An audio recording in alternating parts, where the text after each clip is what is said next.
जो दिन बलदेव रथर पड़े से दिन मोहन आईश कमायण देवे से दिन मोहनर शेष निश्वास चलो सेबेठारु कली काल एकत्र होइबो सेही दिनु धर्म कर्म सकल बुड़ीबो सेबेठारु बतास घड़घड़ी हेबो। जय पंचसखा दर्शक बंधु आज आमे मालिकर एमिति गोटे भयंकर तथ्य आपण मानकु दबाकु जाउचु जो तथ्य को टिके आपण माने जति मुंडरे पुरांती निश्चिंत आपण मुंड बिंधा हेबाकु लागिबो। निश्चिंत आपण मानकर हार्टचोक हेबार मध्ये संभावना 100% रहिछि। निश्चिंत भाबरे आपण माने मृत्युवरण करि पारंती जदि मालिका ऊपर टिके भी आपण मानकर विश्वास थाए आपण माने वीडियोटी शेष पर्यंत देखिया पई अनुरोध। महापुरुष अच्युतानंद महापुरुष तांको रचित शिवखंड नवखंड निर्घंट लिखिले कौन गरुड़ पक्षी आघाते गोरा सैन्य मरी जीवे बिलातल जाई फुल जो माने थिबे सत्य। आपण माने जदि मालिकार भक्त होइथांती ताले निश्चित भाव में केबे ना केबे श्रवण करथिबे जे महाप्रभु दिने बिलता को पळे बोली। सेही कथाटा वर्तमान समय रे बलदेव रथरु पड़ी गला परे एई घटनाटी निश्चित भाव में सत्यर परिणत होबाकु जाउची। महाप्रभु बिलात को जीवा कथाटा सत्य हेबो। जेउ माने थिबे सत्य सेमानकु सेही राज्य समर्पिबेल जाई पुल देखिबु बेनी नेत्र रे। एई विभ्राट अघटन परे निश्चित भाव में एई नुआ सरकार उपरे किछि ना किछि विपद आसीबाकु जाउची। एई सरकारटा संपूर्ण रूप से ध्वंस पाइबाकु जाउची कारण एठारे सबु जगन्नाथक विरोध रे कार्यकलाप चलछि। निश्चित रूप से जगन्नाथ महाप्रभु कांदुचंती। बलदेव राजा हेबे 108 वर्ष भोग करिबेल जाई फुल देखिबु 8 नेत्र रे। एई ढाडी को टिके भल भाव में बुझिया पे चेष्टा करंतु।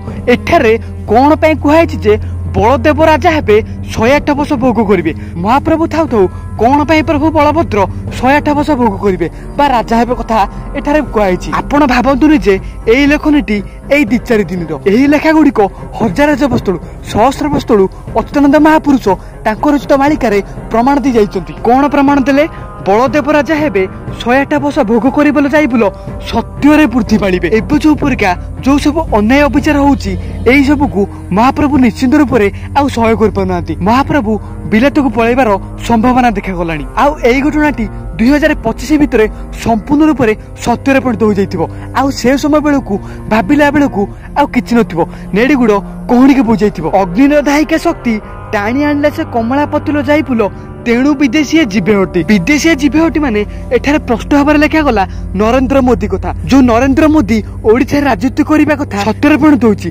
किंतु एई मोदी शासन रे संपूर्ण ओडिशा कांगाल होई जिबाकू बसिलानी। प्रमाण सहकरे आमे आपण माने कहि रखुछु एई 2026 रु 27 मसिया भितर एक भयंकर दुर्भिक्ष आसीबाकू होछि।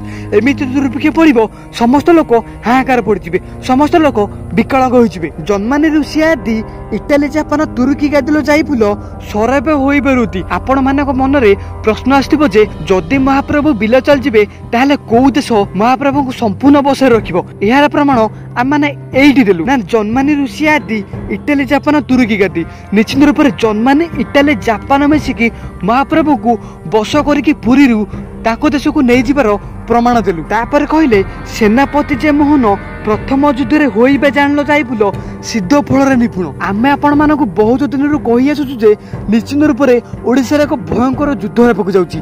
आउ से युद्ध रे सेनापति रूप से मोहन माझी ही कार्य करथिबे। आउ सेही समय रे मोहन माझी रो आयुष संपूर्ण रूप से क्षीण हो जिवो। महापुरुष माने जो जो कथा सब मालिका लिखिचंती ता सब टिक्की निकी हेकी सत्यर परिणत हो चलिछि। आउ ओडिसा रे मुखिया मरिबा कथा मध्य निश्चित रूप से सत्यर परिणत हेबो। अनंत किशोर हेबो भूमि चक्रवर्ती निश्चय होइबल जाई फुल एक कथा अटई ध्रुव। महापुरुष लिखिले संपूर्ण ओडिशा 2027 बेलकु विदेश हाथ बंधा पड़ जाइथिबो। एई कथा को किए करिवो ना देशर मुखिया माने।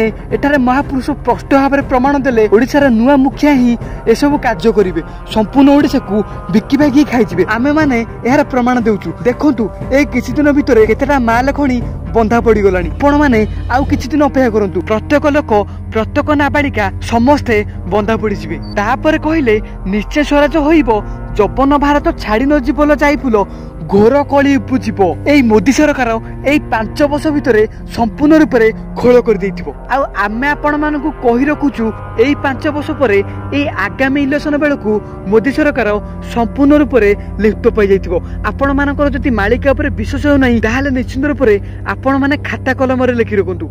एई घटना जे सत्य परिणत न हुए ताहाले आमे आपण मानकु वचन दउछु जे निश्चित रूप से आमे मालिकार प्रस्तुत देबा संपूर्ण रूप से बंद कर देबु। महाकली जेते बेले आसिया छत महीमंडल जाई फुल हिंसावाद परस्पर आउ से समय ହିଂସା ଏତେ ପରିମାଣରେ ବଢିଥିବ ଯେ ବାପ ପୁଅକୁ ହାଣିଦେବ, ପୁଅ ବାପକୁ ହାଣିଦେବ, ସମ୍ପତ୍ତି ପାଇଁ ପୁଅ ବାପା ମାଙ୍କୁ ଘରୁ ତୋଳିଦେବ।